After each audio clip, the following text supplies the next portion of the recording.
Assalamualaikum, selamat siang kakak semuanya. Saya lanjut lagi ceritanya. Di cerita sebelumnya, Harin berusaha meyakinkan dan merayu pangeran agar dia mau untuk di make up biar berubah menjadi pangeran yang tampan. Apakah usaha Harin akan berhasil atau malah akan membuat pangeran marah? Kita simak cerita selanjutnya. Selamat mendengarkan. Tanpa disadari saat mereka berdiri berhadapan, tangan Rain terlulur ke arah dinding dan dia menarik tuas lampu. Klik. Hanya dalam satu tarikan, ruangan pribadi Jess yang berada di menara timur yang selalu gelap, tiba-tiba menjadi terang benderang. Rin sudah menyiapkan diri sebelum dia menarik tuas lampu.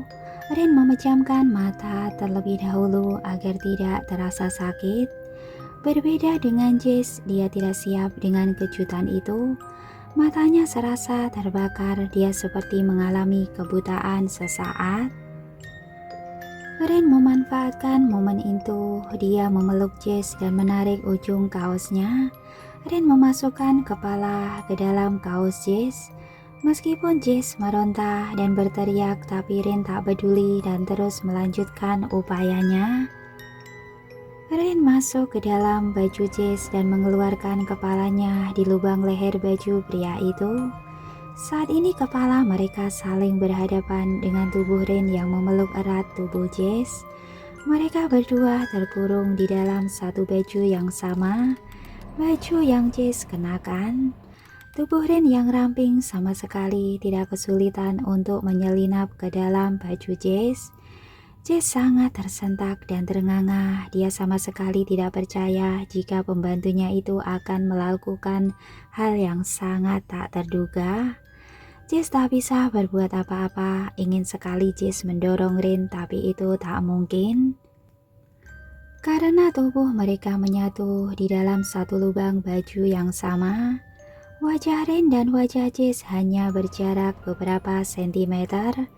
Mereka bahkan bisa merasakan nafas masing-masing. Tatapan mereka beradu di bawah terang cahaya lampu gas. Baru kali ini Jess Dauntes benar-benar menatap wajah Rin Orwell. Gadis itu sangat cantik dengan segala kesederhanaannya. Kecantikannya sangat natural. Hal yang sama juga dialami oleh Rin. Baru kali ini dia benar-benar menatap wajah monster Jess Dauntes. Tiba-tiba Rin mengangkat kedua kakinya dan mengaitkannya ke pinggang Jess seperti bayi yang ingin digendong oleh ayahnya. Jess semakin terkejut dengan sikap kekanak-kanakan Rin. Mau tak mau dia harus menopang bagian tubuh bawah Rin dengan kedua tangannya agar mereka tak tergulir bersama ke lantai. Rin melakukan semua itu agar dia bisa menjangkau wajah Jess lebih dekat lagi. Kali ini hidung mereka saling berhadapan, hanya dipisahkan oleh jarak seutas rambut. "Apa yang kau lakukan?" desis Jess tertahan. "Kau masuk ke kamarku. Dan sekarang, kau masuk ke dalam bajuku. Ini sangat memalukan dan tidak beradab." Rin mengikuti arah gerakan wajah Jess. Dari posisi itu, Rin bisa sangat menikmati paras Jess. Dia mengamati kontur wajah Jess dari sisi kanan dan sisi kiri serta dari sisi depan. Jess semakin memberontak dan berusaha menghindar. Dia berupaya melepaskan Rin dari dalam bajunya, tapi gagal.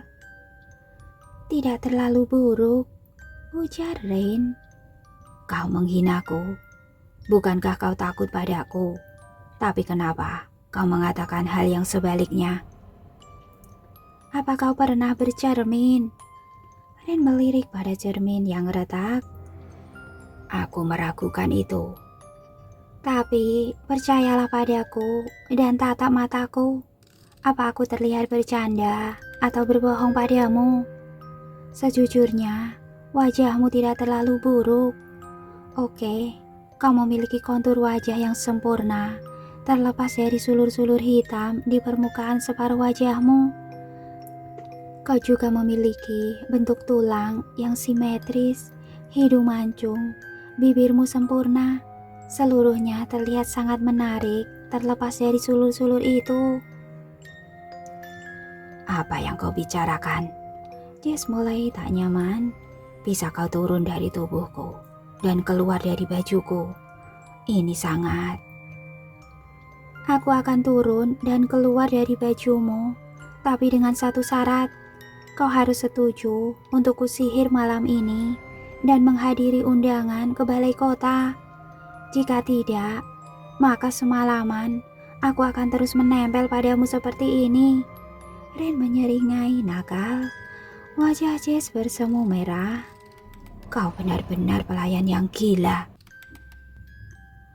Aku memang gila, karena itu saat orang lain kabur dari sini. Sebaliknya, aku malah milih bertahan. Kau mengerti, aku memang gila sejak awal. Bayangan harus semalaman bersama Rin dan menempel di tubuhnya sangat mengganggu Jess Dauntes. Dia tak pernah merasa segelisah dan setakut ini pada orang lain di sekitarnya. Kehadiran Rin dengan memberikan tekanan sekaligus kebahagiaan tersendiri yang belum Jess sadari. Jantungnya berdegup sangat kencang. Jess khawatir Rin bisa merasakannya. Baiklah, aku setuju.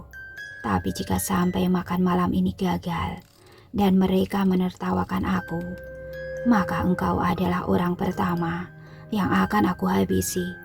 Aku akan memotong lehermu dan menggantungnya di depan pintu masuk istana Darkwood. Ren menelan ludah. Tanpa sengaja hidung mereka saling bersentuhan. Lalu mereka sama-sama memalingkan wajah. Aku akan turun, oke? Tapi jangan coba-coba kau kabur dariku. Ren pun melepaskan diri dari dalam kaos Jess. Aku mempunyai satu syarat lagi, dan kau harus memenuhinya. Tawar Jess. Tawaran itu Jess lontarkan ketika Rin sudah turun dari dalam pakaian Jess dan mereka terpisah sama sekali. Rin mengumpat pada kondisi seperti itu. Dia tidak punya pilihan selain menerima tawaran Jess. Katakan apa yang kau inginkan. Jess menyeringai licik. Hal itu membuat Rin sedikit gentar. Sebuah kereta kuda yang dikemudikan oleh dua orang pria bersetelan serba putih tiba di depan gerbang balai kota yang luas dengan pagar besi yang tinggi. Saat kereta berhenti untuk dilakukan pemeriksaan, dua gadis cilik datang mendekat dengan membawa sekeranjang bunga. Tuan Nyonya, belilah bunga-bunga kami sebagai pelengkap pesta Anda malam ini. Jendela kereta sedikit terbuka. Seorang perempuan cantik dengan topi bunga di kepalanya melirik pada kedua gadis cilik itu. Anak-anak gembel, berani sekali kalian mengatakan penampilanku malam ini tak sempurna. Serak. Tamu perempuan itu menutup jendela kereta kudanya dengan cepat dan kembali melaju setelah gerbang dibuka. Kedua gadis cilik yang datang dari hutan Darkwood masih bertahan di kota Westlake untuk menjual mawar-mawar hitam liar. Awalnya mereka berkeliaran di stasiun, tapi karena mereka mendengar ada perayaan di balai kota, akhirnya mereka pun pergi ke sana. Dengan membawa sekeranjang bunga mawar liar, mereka berdiri di depan pagar balai kota yang dijaga oleh dua petugas. Para penjaga gerbang itu sudah berusaha mengusir kedua gadis cilik itu, tapi mereka tetap berkeliaran di sekitar sana dan menjual mawar-mawarnya secara sembunyi-sembunyi pada para tamu undangan. Pergilah, hardik salah satu penjaga gerbang. Keberadaan kalian hanya merusak pemandangan pesta malam ini. Pak Wali Kota tak akan suka jika tamu-tamu pentingnya merasa terganggu dengan kehadiran kalian, anak-anak gembel. Teriak sang penjaga gerbang sambil mengayunkan senapannya untuk menakut-nakuti mereka. Kedua gadis kecil itu ketakutan, mereka mundur dan tersandung batu. Bunga-bunga yang mereka bawa berhamburan karena keranjangnya miring. Sebuah kereta kuda yang sangat mewah berhenti tak jauh dari tempat kedua gadis cilik itu memunguti bunga-bunganya. Sang kusir kuda yang berada di depan turun dari balik kemudi dan mengambil keranjang itu. Kedua gadis cilik itu mendongak dengan wajah pucat ketakutan. Mereka mencoba berlari, tapi sang kusir kuda menarik ujung mantel kedua gadis kecil itu. Kau mau pergi tanpa menerima bayaran? Kedua gadis cilik terhenti dan berbalik menatap pada sang kusir. Dia itu mengeluarkan sekantong uang dan menyerahkannya pada anak yang lebih besar.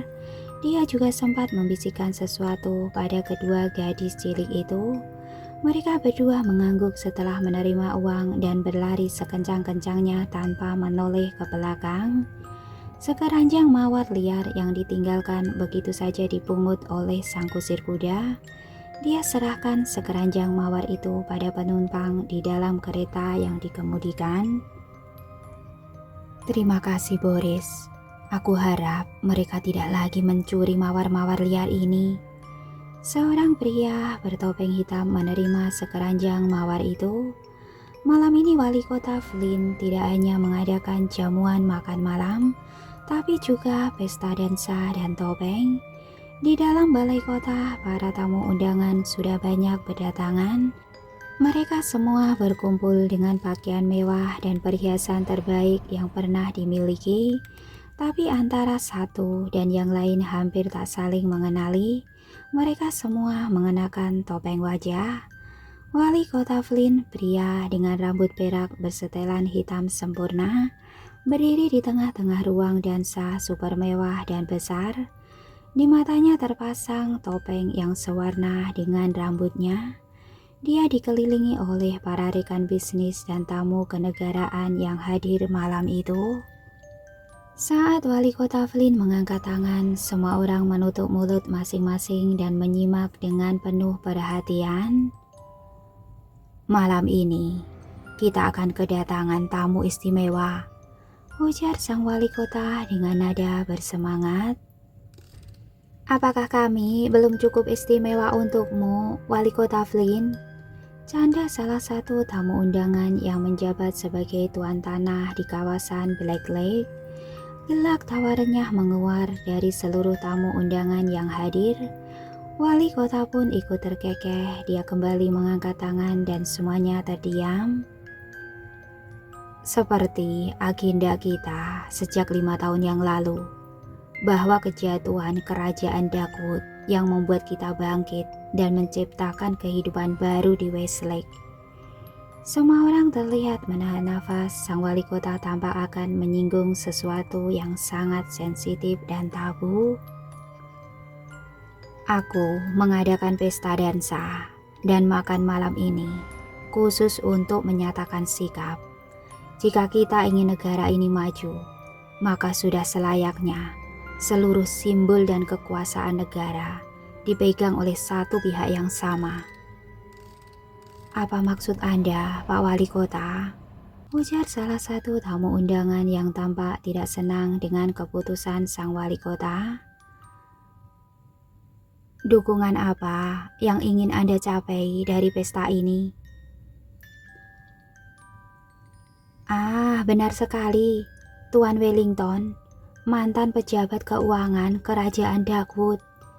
Anda hanya satu orang yang beruntung karena hari ini tidak hadir dalam pesta yang diadakan oleh sang pangeran.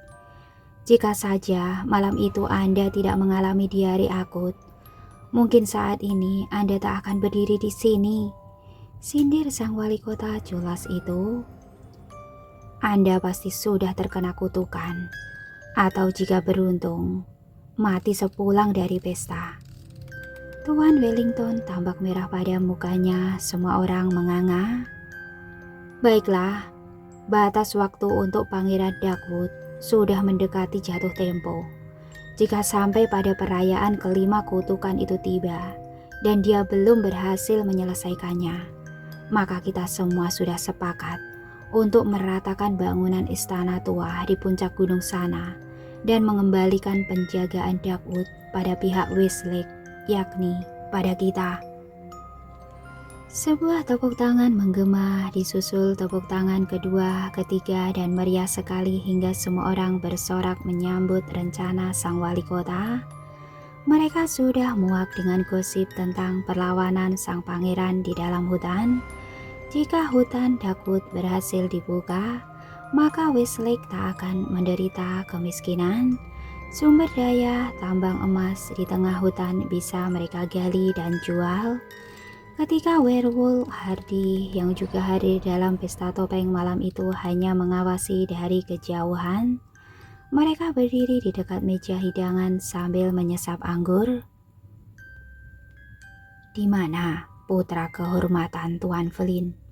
sindir Ethan atas sikap sang wali kota di tengah ruang pesta. "Mungkin dia ketakutan, seperti anak kucing," sindir Jonathan. Wali kota Flynn kembali bersuara, "Malam ini adalah penentuan langkah awal. Jika dia masih tak bersedia untuk menampakkan diri, maka istana Darkwood resmi menjadi milik pewaris berikutnya." Sang wali kota menyeringai, "Aku akan perkenalkan kalian pada putraku sekaligus pewaris sah dari garis keturunan Flynn, Ben." Tap, tap, tap. Belum selesai sang wali kota memperkenalkan dan menyebutkan nama putranya, seluruh tamu undangan yang datang segera memisahkan diri menjadi dua barisan panjang. Suara langkah kaki terdengar nyaring dan mendekat. Sang wali kota tampak gusar. Dia dan juga seluruh tamu undangan yang berkumpul penasaran siapa sosok yang kehadirannya membawa energi mencekam ini.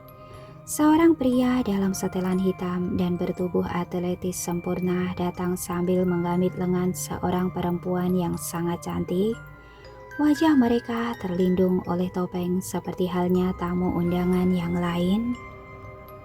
Gaun yang dikenakan sang perempuan berwarna merah terang dengan belahan gaun setinggi paha. Dia terlihat sangat elegan dan menawan. Bisik-bisik di antara tamu undangan perempuan menggema. Mereka cemburu pada gaun merah sang perempuan yang baru datang. Rasa penasaran di antara tamu pria yang merasa insecure juga menggema. Mereka bertanya-tanya pejabat atau pengusaha mana pria itu. Siapa pasangan ini? Mereka sangat sempurna. Astaga, belum pernah aku melihat pria segagah itu. Perempuan itu pasti sangat cantik dan menawan jika topengnya dilepas. Dan masih banyak lagi bisikan serta rasa penasaran dari para tamu undangan yang ada di ruang pesta. "Selamat malam, Wali Kota Danny Flynn." Pria yang baru datang itu melepas topeng dari wajahnya. "Apa?" bekik sang wali kota juga para tamu undangan yang lain. "Iya, aku sudah kembali dari kematianku." "Jesse Dauntes," desis wali kota Flynn. "Aku datang untuk memastikan padamu bahwa istana Darkwood tak akan pernah aku serahkan pada kalian. Selama aku masih hidup dan berdiri di atas kedua kakiku, istana Darkwood akan selalu berdiri di puncak gunung." Wali kota Flynn hanya membuka dan menutup mulutnya tanpa berkata-kata. Dia terlalu shock dengan kejutan ini. "Bagaimana kau?" Jess menyeringai. "Bisa sembuh dari kutukan." Jess berputar menatap satu persatu pada para tamu undangan. Dia memamerkan wajah dan tangannya yang tak tertutup pakaian dan terlihat normal. Di permukaan kulitnya tak terlihat bekas-bekas kutukan di sana. Semua orang menghela nafas lega. Para perempuan berbondong-bondong mendekati Jess Dauntes untuk menyapa atau menawarkan putri mereka. "Maaf, my lady." Tanpa mengurangi rasa hormat, Malam ini saya juga akan memperkenalkan calon ratu kerajaan Darkwood. Semua mata teralih pada perempuan yang digamit oleh Jess Dauntes. Perempuan bergaun merah itu tersenyum sedikit kaku. Ini mengerikan, pikir Rain. Kenapa dia memperkenalkan aku sebagai calon ratu? Dasar gila, perjanjiannya bukan seperti ini. Jess mengenakan kembali topengnya dan menyeringai pada Rain. Wali kota Flynn, di mana musiknya? Kami ingin berdansa, ujar Jess. Sang wali kota yang tampak kesal, dia menjentikan jari dan musik pengiring dansa mulai dimainkan. Gelak tawa dan kebahagiaan meruah dari para tamu undangan. Mereka turun berpasang-pasangan ke lantai dansa dan mulai menari. Jess menarik pinggang ramping Rain agar mendekat ke tubuhnya. Gadis itu sangat kaku dan panik. Apa yang kau lakukan? Dansa? Aku tak bisa melakukannya. Jess menundukkan kepala dan membisikkan sesuatu pada Rain. Aku hampir membunuhmu. Jika sampai mereka sadar, semua ini hanyalah sihir tipuan yang kau ciptakan. Rain tersenyum kaku mendengar ancaman itu, tengkuknya meremang. Ketika serigala Hardy melihat semuanya dari tempat mereka, Jonathan mendengkus. Sang monster telah bangkit. Gadis yang dia bawa, aromanya sangat manis bukan? Anthony dan Ethan menggeram. Mereka bisa merasakan energi gelap yang sangat kuat mengurar dari kedatangan Jess Dauntes. Kau hanya akan berdiri di sini, tegur sang wali kota pada putra yang gagal dia kenalkan ke hadapan rakyat Westlake. Aku tak pernah menginginkan semua ini, Tuan, balas pemuda itu. Aku benci karena kau tak punya ambisi. Aku mengizinkanmu pergi bukan untuk bersenang-senang, tapi untuk mencari tahu kelemahan sang pangeran. Apakah sudah menemukannya? Pria yang mengenakan topeng burung hantu itu hanya tersenyum lemah sambil terus menatap ke arah punggung terbuka Rain dalam gaun merahnya. Sebentar lagi, aku pasti akan membawanya padamu, Tuan. Saat Jess dan Rain berdansa, tiba-tiba mereka terhenti karena ujung sepatunya terasa menginjak sesuatu. Wajah Jess memucat. Rain menoleh ke lantai. Dia melihat setangkai mawar hitam Darkwood ada di sana. Rain menunduk dan memukutnya. Tat, tat. Jam menunjukkan pukul 12 malam. Jess semakin memucat dan keringat dingin menderas di sekitar tengkuknya. Dia tampak gelisah. Jess, kau baik-baik saja? Jess terus menggerak-gerakkan kepalanya yang terasa kaku. Tangannya tanpa sadar mencengkeram punggung Rain dan mencuat kuku-kuku panjang dari ujung jarinya sampai menggores kulit Rain.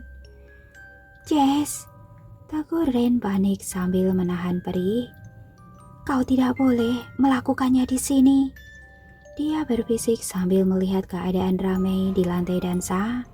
Jess mencium aroma mawar hitam Darkwood. Seseorang sengaja menjatuhkannya lagi di sisi lantai yang berbeda. Jess berlari dan memburunya.